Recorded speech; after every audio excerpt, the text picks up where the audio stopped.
नाज़रीन, पाकिस्तान में कोरोना सबब अधिक 70 ॼणा फ़ौत थी विया। 4825 नवां केस ज़ाहिर थिया आहिनि।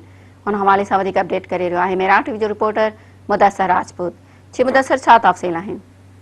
जे मुल्क में कोरोना की सूरत हाल तमाम तशवीशनाक थी पी वे। इन हवाले से अगर नेशनल कमांड ऑपरेशन सेंटर पारा जारी कल अंगसरन मुताबिक इन वक्त ऑक्सीजन बेड की सूरत हाल है। टिम्स हॉस्पिटल कल इन हवाले से लिखत में एक लेटर मोकिलियो मिनिस्ट्री ऑफ हेल्थ के, जैमें ऑक्सीजन हिते न हुजण जे करे तमाम मुश्किलात पेश थी रही आहिनि। इन सां गॾोगॾु नेशनल कमांड ऑपरेशन सेंटर पंहिंजा जारी अखर उन में इहो ॿुधायो आहे त गुज़िरियल 24 कलाकनि जे अंदरि 70 मौत थियूं आहिनि कोरोना जे करे। 4825 में कोरोना टेस्ट पॉज़िटिव आयो आहे। इन सां गॾोगॾु जीअं वेंटिलेटर्स जी सूरत हाल तव्हांखे ॿुधाईंदा हलूं त वेंटिलेटर सभ खां जेके घणा ऑक्यूपाइड पेशेंट आहिनि उनमें गुजरांवाला, पिशावर ऐं सवाबी ऐं सवात वारा इलाइक़ा आहिनि। इहे ख़ैबर पख्तूनख्वा ऐं पंजाब जा उहे ज़िला आहिनि जिथे वेंटिलेटर तमामु घटि थी विया आहिनि ऐं उते तमामु मुश्किलात थींदी पियूं वञनि। इन हवाले सां वज़ारत सिहत पारां इक़दाम कया पिया वञनि। कल्ह बि चाइना मां वैक्सीन जी हिकु खेप पाकिस्तान आई आहे नूर खान एयरबेस ते, जॾहिं त वज़ारत